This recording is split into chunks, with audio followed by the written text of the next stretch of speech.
രാക്ഷസ പ്രണയം. രചന പ്രണയിനി രാഖി. അവതരണം അഷിക. സർ, അവരുടെ ഡീറ്റെയിൽസ് കിട്ടി. അവർ തന്നെയാണ് സാർ കൊല്ലപ്പെട്ടിരിക്കുന്നത്. ഇനി എന്താ സാർ? ഇപ്പൊ മൂന്നാമനും അവന്റെ കസ്റ്റഡിയിലാണ്.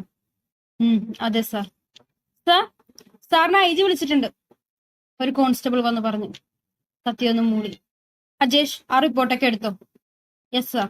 Good morning sir. Sathya I G വിജയനെ സല്യൂട്ട് ചെയ്തുകൊണ്ട് പറഞ്ഞു. ആ, തന്നെ ഞാൻ വിളിച്ചത് എന്തിനാണെന്ന് അറിയാലോ അല്ലേ? ഒരു പുച്ഛം നിറഞ്ഞ ചിരി ഐ ജി പറഞ്ഞു. അറിയാം സാർ. എന്നിട്ട് എന്തേ ഇത്ര ദിവസം കഴിഞ്ഞിട്ട് ഒന്നും കണ്ടില്ല? 5 ദിവസം കഴിഞ്ഞു. 2 ബോഡി കിട്ടിയിട്ട് താൻ എന്താണ് അനങ്ങാത്തത്? സത്യം ഒന്നും മിണ്ടാതിരുന്നു.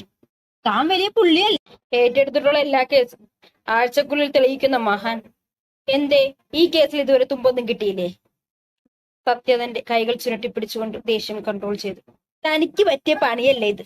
തൊപ്പി ഉരുവച്ചിട്ട് പോടോ. ഇല്ലേ ഞാൻ ഈ കേസ് പോലീസിൽ തന്നെയുള്ള നല്ല ആൺപിള്ളേർക്ക് കൊടുക്കും. അതുകൂടെ കേട്ടത് സത്യ പൊട്ടിത്തെറിച്ചു. എനിക്ക് അന്വേഷിക്കാൻ സൗകര്യമില്ല സാർ. സാറ് വേറെ ആരെ കൊണ്ട് വേണേലും അന്വേഷിപ്പിക്കും. ഞാൻ ഇവിടെ നിർത്തി. റിപ്പോർട്ട് എടുത്തുകൊണ്ട് മേശയിൽ വെച്ചുകൊണ്ട് അവൻ തിരിഞ്ഞു നടന്നു. സത്യ ഒന്ന് നിന്നതിന് ശേഷം വീണ്ടും പറഞ്ഞു. പിന്നെ 2 ദിവസത്തിനുള്ളിൽ അടുത്ത ബോഡി കൂടി കിട്ടും. അതും കൂടെ കിട്ടിയിട്ടേ സാർ മറ്റാരെ കൊണ്ട് വേണേ അന്വേഷിച്ചു. എടോ, താനിത് ആരോടാ സംസാരിക്കുന്നതെന്ന് തനിക്കറിയില്ല. അറിയാം സാറേ, നല്ലതുപോലെ അറിയാം. സാറിന് എന്നോട് ഇച്ചിരി ചൊറിച്ചിലുണ്ടെന്നും എനിക്കറിയാം. ഡോഡോ, ഞാൻ വിചാരിച്ചാൽ തന്റെ ഐ ജിയെ മുഴുവിപ്പിക്കാതെ സത്യ പറഞ്ഞു തുടങ്ങി. ഇതിന്റെ പേരിൽ എന്നെ അങ്ങ് സസ്പെൻഡ് ചെയ്യും. അത്രയല്ലേ ഉള്ളൂ. ഈ കേസിൽ നിന്നും എന്നെ മാറ്റും. ഞാൻ പോണു സാർ. സത്യ പറഞ്ഞുകൊണ്ട് പുറത്തേക്ക് ഇറങ്ങിപ്പോയി, ഒന്ന് ഗൂഢമായി ചിരിച്ചുകൊണ്ട്. അവനെ ഒന്ന് തളർത്തണമെന്നേ വിചാരിച്ചുള്ളൂ. ഏറ്റെടുത്തിട്ടുള്ള എല്ലാ കേസും അവൻ തെളിയിച്ചിട്ടുണ്ട്. അതിന്റെ ഒരു അഹങ്കാരം കുറയ്ക്കണമെന്നേ ഉണ്ടായിരുന്നുള്ളൂ. പക്ഷെ ഇവൻ ഇങ്ങനെ റിയാക്ട് ചെയ്യുന്ന ഓർത്തില്ല. ഇനിയിപ്പോ എന്താ ചെയ്യാ? ഇനിയിപ്പോ DGP യോട് എന്ത് പറയും? മറ്റൊരിടത്ത്. മോനെ, നിന്നെ രക്ഷിക്കാൻ ഈ അച്ഛന് സാധിച്ചില്ലല്ലോടാ. അയാൾ തന്റെ മകന്റെ ഫോട്ടോ നോക്കി പറഞ്ഞു. മോൺസ്റ്റർ, വിടില്ല ഞാൻ എന്റെ മോനെ. എന്റെ കൺമുമ്പിലിട്ട് കൊന്നവനെ അതേ വേദന അറിയിച്ച് ഞാൻ കൊല്ലാതെ കൊല്ലും. സാറിന്റെ എല്ലാ സ്വത്തുക്കളും ഇപ്പോൾ സ്നേഹാലയം എന്ന ഓർഫനേജിന്റെ പേരിലാണ്. അവന്റെ പേഴ്സണൽ സെക്രട്ടറി എന്ന് പറഞ്ഞു. ഇല്ല, ഇതിനൊക്കെ നീ അനുഭവിക്കും മോൺസ്റ്റർ. നിന്നെ ഞാൻ വിടില്ല. എന്നിൽ നിന്നും എല്ലാം തട്ടിയെടുത്തതുപോലെ നിന്നിൽ നിന്നും നിനക്ക് പ്രിയപ്പെട്ടത് ഞാൻ എന്നേക്കുമായി പിടിച്ചെടുത്തിരിക്കും. ഇത് വില്യമാണ് പറയുന്നത്. പേഴ്സണൽ സെക്രട്ടറിയുടെ കോളറിൽ കുത്തിപ്പിടിച്ചുകൊണ്ട് അലറി. അയാൾ ഭയന്ന് വിറച്ചുപോയി. താനിപ്പോൾ ബിഗ് സീറോ ആണെന്നുള്ള തോന്നൽ അയാളെ ഭ്രാന്തനാക്കി. പപ്പ! പെട്ടെന്നാണ് ഒരു കുട്ടിയുടെ വിളി തന്റെ കാതിൽ പതിഞ്ഞത്. പക്ഷേ ഇനി അവനില്ലെന്നുള്ള ഓർമ്മയിൽ കണ്ണുകൾ മുറുക്കി അടച്ച് തന്റെ സമനില തെറ്റും പോലെ തോന്നി. പേഴ്സണൽ സെക്രട്ടറി ഒരുവിധം അവന്റെ കൈ മോചിപ്പിച്ചുകൊണ്ട് വിളിച്ചു. സാറിനാണ് ഫോൺ. പേഴ്സണൽ സെക്രട്ടറി അവന്റെ കയ്യിൽ ഫോൺ വെച്ച് കൊടുത്തുകൊണ്ട് പോയി. Hello William. മോൺസ്റ്റർ, നിന്നെ ഞാൻ വിടില്ലടാ. എന്റെ മോനെയാണ് നീ കൊന്നത്. നിന്റെ നാശം എന്റെ കൈ കൊണ്ടായിരിക്കും. ഇനി അതിനുള്ള തയ്യാറെടുപ്പിലാണ് ഞാൻ. അയാൾ അത്യധികം ദേഷ്യത്തോടെ അലറി. സ്വന്തം കുഞ്ഞിന്റെ മരണം കണ്ടപ്പോ നിനക്ക് സഹിക്കാൻ പറ്റിയില്ല അല്ലേ? അതുപോലെയല്ലേ നീ കുറെ പെൺകുട്ടികളെ, പിഞ്ചുകുന്നുകളെ കൊന്നിട്ടുള്ളത്. അപ്പൊ നീ വിചാരിച്ചില്ല നിനക്ക് വരുവാ ഇങ്ങനെ സംഭവിക്കുമെന്ന്.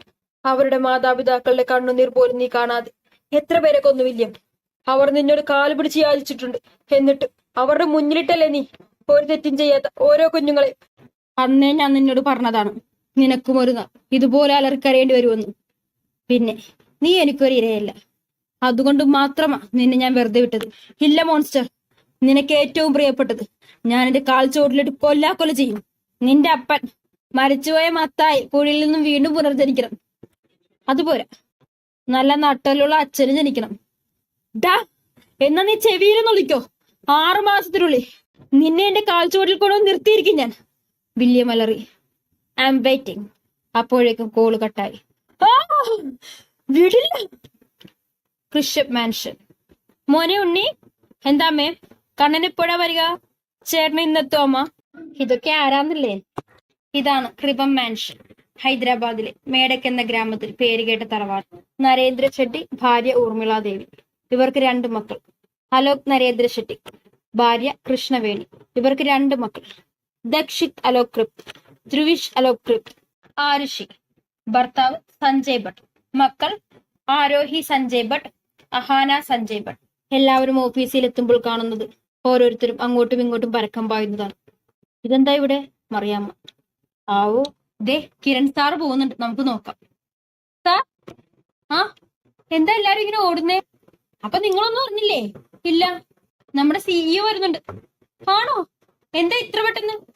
അതൊന്നും അറിയില്ല മക്കളെ, സാർ അങ്ങനെയാണ്. ഒരാഴ്ച കഴിഞ്ഞ് വരുമെന്ന് പറഞ്ഞെങ്കിലും ആളിന്നെത്തും. അല്ല, സാർ എങ്ങനെയാ? ഓർമ്മിപ്പിക്കല്ലേ, ടെററാണ് മക്കൾ. താനി രാക്ഷസൻ. നിങ്ങളിപ്പോ വന്നതല്ലേ ഉള്ളൂ, കാണാൻ കിടക്കുന്നതേ ഉള്ളൂ. അപ്പൊ കണ്ടറി. ഞാൻ പോണു. നിങ്ങളോട് സംസാരിച്ചു നിന്നാലേ എന്റെ കാര്യം ഗോവിന്ദയാകും. പിന്നെ നിങ്ങൾക്ക് എന്തെങ്കിലും വർക്ക് ഉണ്ടെങ്കിൽ വേഗം കംപ്ലീറ്റ് ചെയ്തു. ഇല്ലേ സാറ് ഫയർ അടിക്കും. ബീഡി അങ്ങോട്ട് നോക്കി. ഐഷു ചൂണ്ടിയ ഭാഗത്തേക്ക് എല്ലാവരും നോക്കി.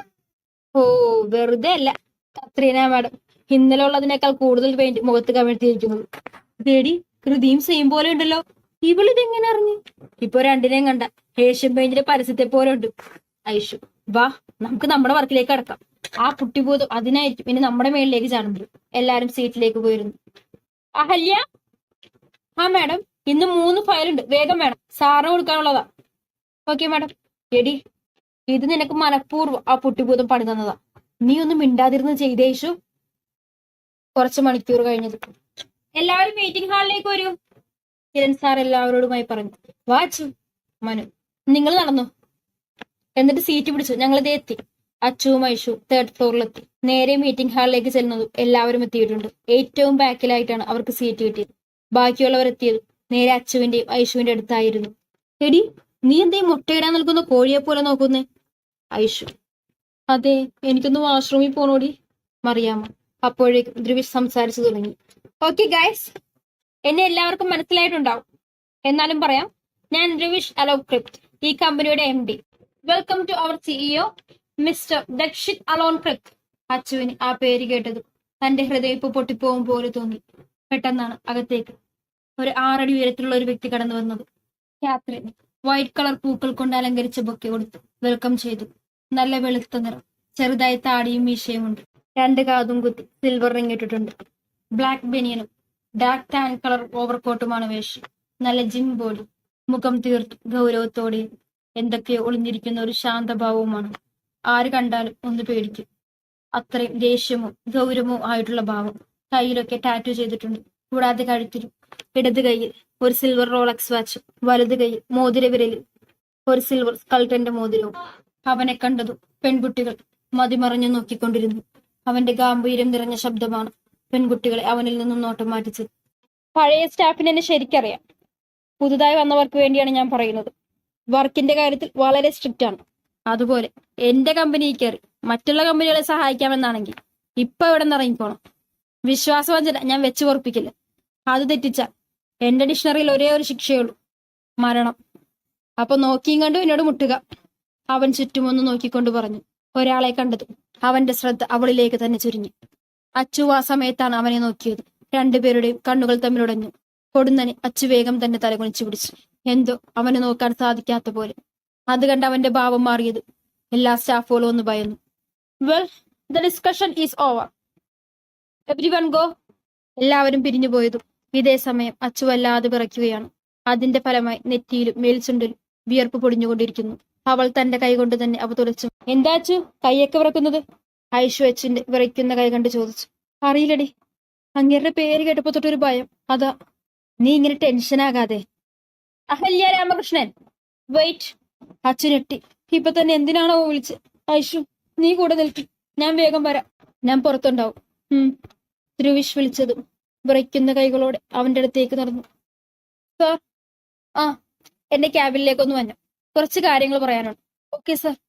അച്ഛൻ ഒരുവിധം മുഖത്ത് നോക്കാതെ പറഞ്ഞുകൊണ്ട് പുറത്തേക്ക് നടന്നു. അപ്പോഴും അവന്റെ കണ്ണുകൾ അവളിൽ തന്നെയായിരുന്നു. ഓ എന്റെ ഭഗവതി, എന്തിനാ അങ്ങേരുടെ പേര് കേട്ടപ്പോ എന്റെ ഹൃദയം ഇങ്ങനെ ഇടിച്ച്? പേടിച്ചിട്ട് മുട്ട് വിറയ്ക്കുന്നുണ്ട്. അങ്ങേരുടെ കണ്ണിലേക്ക് നോക്കാനേ പറ്റുന്നില്ല.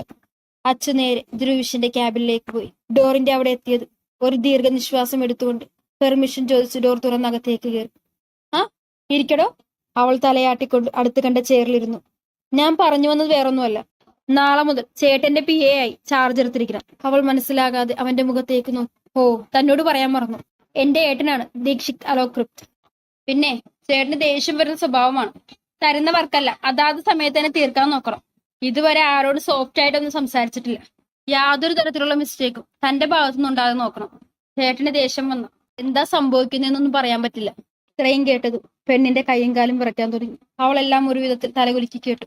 പിന്നെ എന്റെ മുമ്പിൽ തലകുലുക്കുന്നത് പോലെ ചേട്ടന്റെ മുമ്പിൽ തലകുലുക്കുകയോ മൂളുകയൊന്നും ചെയ്യരുത്. വാ തുറന്ന് മറുപടി പറഞ്ഞോ. തലകുലുക്കുന്നൊന്നും ഇഷ്ടമല്ല. ഇതൊക്കെ കേട്ട് പേടിച്ചു നിൽക്കുന്ന അച്ചുവിനെ നോക്കി ദ്രുവേഷ് പറഞ്ഞു. പേടിക്കണ്ട, താൻ ആദ്യമായിട്ടല്ലേ വർക്കിന് കയറുന്നത്, അതുകൊണ്ടെല്ലാം പറഞ്ഞു തന്നേ ഉള്ളൂ. എല്ലാം കേട്ട് കഴിഞ്ഞതും അച്ചുവിനോട് പൊക്കോളാൻ പറഞ്ഞു. അച്ചു പോയി കഴിഞ്ഞതും ദ്രുവേഷ് കാതറിനെ വിളിച്ചു. കാതറിൻ സർ, നാളെ മുതൽ അഹല്യ സിഇഒയുടെ PA ചാർജ് എടുക്കാം. സർ, ഞാനൊരു കാര്യം ചോദിച്ചോട്ടെ? യെസ്. എനിക്ക് ഇത്ര വർഷത്തെ എക്സ്പീരിയൻസ് ഉണ്ട്, പിന്നെ എന്തുകൊണ്ട് ഒരു എക്സ്പീരിയൻസ് ഇല്ലാത്തതും വർക്ക് ചെയ്തിട്ടില്ലാത്തതുമായ അഹല്യയെ അപ്പോയിന്റ്മെന്റ് ചെയ്തത്?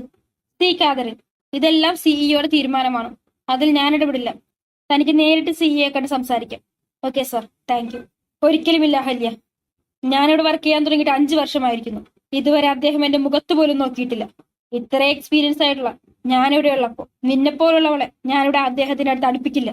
He's mine. അത്രയും മനസ്സിൽ പറഞ്ഞുകൊണ്ട് കാതറിൻ നേരെ ദക്ഷ്യത്തിന്റെ റൂമിലേക്ക് നടന്നു. May I Kevin sir? Yes. അകത്തു നിന്നും മറുപടി കിട്ടിയത്. കാതറിൻ ഡോർ തുറന്നു. അവൾ തന്റെ മുന്നിലിരിക്കുന്നവനെ ഒന്ന് നോക്കി. ഇവിടെ ജോയിൻ ചെയ്തപ്പോൾ മുതൽ കാണുന്നത്, അങ്ങനെ ആർക്കും ഞാൻ വിട്ടുകൊടുക്കില്ല, മനസ്സിൽ പറഞ്ഞുകൊണ്ട് അവനെ മതിമറന്നു നോക്കിക്കൊണ്ടിരുന്നു. യെസ്, അവൻ ചോദിച്ചിട്ട് മറുപടിയില്ലാഞ്ഞിട്ട് മുഖമുയർത്തി നോക്കിയത് തന്നെ മതിമറന്നു നോക്കി നിൽക്കുന്നവളെയാണ് അവൻ കണ്ടത്. കാതറിൻ! അത്രയും നേരം അവനെ നോക്കി നിന്നവൾ അവന്റെ ഗാംഭീര്യം നിറഞ്ഞ വിളി ഒന്ന് ഞെട്ടി. ഒരു കാര്യം പറയാൻ. അവൻ ചെയറിലേക്ക് തന്നെ ചാഞ്ഞിരുന്നു കൊണ്ട് അവളെ നോക്കിക്കൊണ്ട് മൂളി. അത് വേറൊന്നുമല്ല സാർ, ഞാൻ ഇത്രയും വർഷമായി ഇവിടെ ജോലി ചെയ്യുന്നു. പിന്നെ എന്തിനാ ഒരു എക്സ്പീരിയൻസോ ഇതുപോലെ ഒരു വർക്കോ ചെയ്തിട്ടില്ലാത്ത അഹല്യെ PA ആയിട്ടെടുക്കുന്നേ? Who are you? അവന്റെ ഒറ്റ ചോദ്യത്തിൽ അവളൊന്ന് പതറി. Sir, I am asking, who are you? Sir, I am just staff. അത് മാത്രം നോക്കിയാൽ മതി. അത്രയും പറഞ്ഞുകൊണ്ട് അവൻ ലാപ്പിലേക്ക് ശ്രദ്ധിച്ചു. പിന്നെയും പോകാതെ നിൽക്കുന്നവളെ കണ്ട് അവന് ദേഷ്യം വിരച്ചു കയറി. I say get out you bloody! അവന്റെ അലർച്ചയിൽ ഒന്ന് പേടിച്ച് കാതറിൻ മുറുക്കി പുറത്തേക്ക് ഇറങ്ങി. അച്ചു നേരെ തന്റെ സീറ്റിലേക്ക് വന്നിരുന്നു. അച്ചു, എന്താ നിന്റെ മുഖം വല്ലാതിരിക്കുന്നേ? അവൾ ദ്രുവേഷ് പറഞ്ഞത് മുഴുവൻ പറഞ്ഞു. നീ പേടിക്കാതിരിക്കേ, നോക്കിയും കണ്ടു ഓരോന്ന് ചെയ്താൽ മതി. പിന്നെ എന്റെ ഫോൺ നീ യൂസ് ചെയ്തോ, നമുക്ക് സാലറി കിട്ടുമ്പോൾ ഒരെണ്ണം വാങ്ങാം.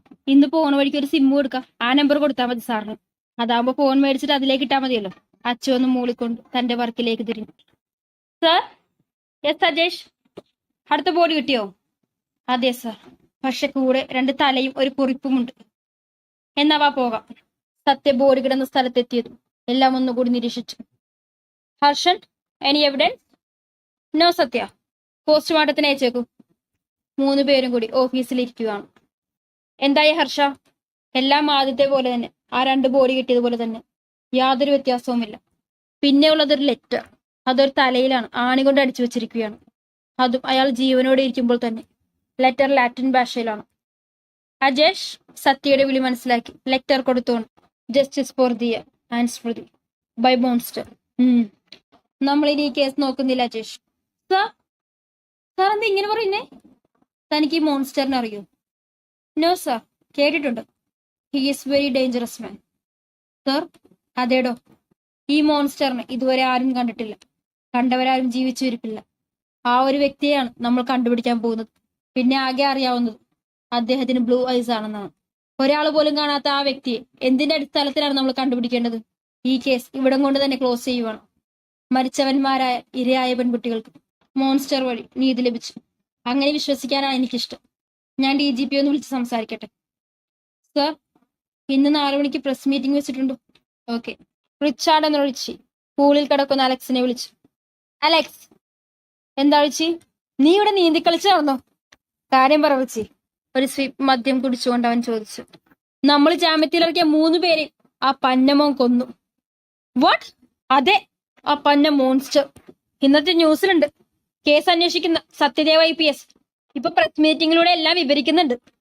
ഓ ഷിറ്റ്, അവൻ കൊറേയായി നമുക്കിട്ട് ഉണ്ടാക്കാൻ നോക്കുന്നേ. ഷേ, എത്ര കഷ്ടപ്പെട്ടിട്ട് അവന്മാരൊന്ന് പുറത്തിറക്കിയത്. എത്ര ലക്ഷം ചെലവാക്കിയിട്ടാ അവന്മാരൊക്കെ ഒന്ന് പുറത്തു കൊണ്ടുവന്നത്. എല്ലാ പന്നമോൻ കാരണം നഷ്ടമായി. റിച്ച് നേരെ ന്യൂസ് വെച്ചു കൊടുത്തു. സത്യ എല്ലാ കാര്യങ്ങളും വിവരിക്കുകയാണ്. ആരാണ് മരിച്ചതെന്നും എങ്ങനെയെന്നും അവരുടെ കേസല്ല ന്യൂസിൽ വ്യക്തമായി വിവരിക്കുന്നുണ്ട്. ചിലർ അതിനെ അനുകൂലിച്ച് പ്രതികൂലിച്ച് മറുപടി പറഞ്ഞു. ഇതേ സമയം അച്ചു 3 ഫയൽസ് കറക്റ്റ് ചെയ്തുകൊണ്ട് നേരെ ദ്രുവിഷിന്റെ ക്യാമ്പിലേക്ക് നടന്നു. May come in sir? Yes. Permission കിട്ടിയതും അവൾ അകത്തേക്ക് കയറി. ഫയൽസ്. ആ ഇരിക്കടോ. അവൾ ആ കസേരയിലിരുന്നു. രൂപിഷ എല്ലാം ഒന്ന് ഓടിച്ചു വായിച്ചു. Okay Ahalya, good. കുറച്ചുകൂടെ ഉണ്ട്, അതൊക്കെ ചേട്ടൻ പറഞ്ഞു തരും നാളെ. ഇപ്പൊ ഇത് മതി. എന്ന് ഞാൻ പൊയ്ക്കോട്ടെ സാർ? ആ പൊയ്ക്കോ. നാളെ നേരത്തെ തന്നെ എത്താൻ നോക്കണം കേട്ടോ. Sure sir. അവളൊന്ന് ചിരിച്ചുകൊണ്ട് അവിടെ നിന്നും ഇറങ്ങിപ്പോയി. അവൾ ആ ഫയൽസ് എല്ലാം അവളുടെ ക്യാബിൽ ഭദ്രമായി എടുത്തു വെച്ചുകൊണ്ട് ലോക്ക് ചെയ്ത് മറ്റുള്ളവർക്കൊപ്പം ഇറങ്ങി. എന്നാൽ ഇതെല്ലാം ഒരാൾ കാണുന്നുണ്ടായിരുന്നു. പോകാം അച്ചു. ആടാ, കാണിച്ചോ? സാർ എന്തു പറഞ്ഞു? എല്ലാവരും ഒരുമിച്ച് നടക്കുന്നതിനിടെ ചോദിച്ചു. കുഴപ്പമൊന്നുമില്ലടാ, കുറച്ചുകൂടെ ഉണ്ട്, അത് CSR പറഞ്ഞുതരുമെന്ന് പറഞ്ഞു. എടാ, നമുക്കൊന്ന് മൊബൈൽ ഷോപ്പിൽ കയറിയിട്ട് പോകാം. അച്ഛനൊരു സിം എടുക്കണം. ആടാ, ഓക്കെ. സത്യ മീറ്റിംഗ് ഒക്കെ കഴിഞ്ഞ് DGPയുടെ ക്യാബിനിൽ ഇരിക്കുകയാണ്. ഇവിടെ സത്യം, ഇതിനോട് മിക്ക ആളുകളും എതിർക്കുന്നുമുണ്ട്, യോജിക്കുന്നുമുണ്ട്. അത് ശരിയാണ് സാർ. പക്ഷേ ഇവനെ പോലുള്ളവന്മാരെ ഇങ്ങനെ ജനങ്ങളുടെ നികുതി പണം കൊണ്ട് തീറ്റിപ്പൊറപ്പിക്കണം. ഇവിടെ എന്ത് ചെയ്താലും ഒരു ജീവപര്യന്തം. പിന്നെയുള്ളത് അപൂർവങ്ങളിൽ അപൂർവമായ കേസിൽ മാത്രം തൂക്കിക്കൊല്ലും. ഇതൊക്കെ മാറണം സാർ. നമ്മുടെ നിയമമാണ് കൂടുതൽ കുറ്റകൃത്യങ്ങൾ കൂട്ടുന്നത്. ശിക്ഷകൾ കുറച്ചുകൂടി കാഠിന്യമായ കുറച്ചെങ്കിലും കുറ്റകൃത്യങ്ങൾ കുറയും. താൻ ഇങ്ങനെ രോക്ഷാകുലനാകല്ലേ. സത്യ ഒന്ന് റിലാക്സ് ആയിട്ട് DGP പറഞ്ഞു തുടങ്ങി. സത്യ, തന്നെ ഞാനൊരു കേസ് രഹസ്യമായി ഏൽപ്പിക്കാൻ പോവുകയാണ്. നമ്മൾ രണ്ടുപേരും മാത്രമേ അറിയാൻ പാടുള്ളൂ. താൻ ഇതൊരു ഹിഡൻ ഇൻവെസ്റ്റിഗേഷൻ ആയിട്ട് എടുത്താൽ മതി. ശരി സാർ. ഈ കേസിലെ ആളെയൊക്കെ നമുക്ക് അറിയാവുന്നതാണ്. ഇതൊക്കെ ചെയ്യുന്നത് ഇവർ തന്നെയാണെന്ന് അറിയാം. പക്ഷെ തെളിവില്ല. അതാണ് താൻ ഉണ്ടാക്കേണ്ടത്, തെളിവ്. സാറ് പറഞ്ഞു വരുന്നത് താൻ വിചാരിച്ച കേസ് തന്നെ ഇവിടുത്തെ MLA മകനും ചെറിയച്ഛനും കൂടി നടത്തുന്ന ഇല്ലീഗൽ ബിസിനസ്, ഡ്രഗ്സ്, പെൺവാണിഭം, അവയവക്കടത്ത് എല്ലാം ഒരാൾ പോലും അവർക്കെതിരെ സാക്ഷി പറയില്ല. ഭയം, അതാണ് അവരെ കൊണ്ട് ഇതെല്ലാം ചെയ്യിക്കുന്നത്. സാക്ഷി പറയുന്നവന്റെ കുടുംബം പോലും പിന്നെ ഉണ്ടാവില്ല. അതാ അവരുടെ രീതി. ഓക്കെ സാർ, ഞാൻ എന്റെ ജീവൻ കൊടുത്താലും ഇത് കണ്ടുപിടിച്ചിരിക്കും സാർ.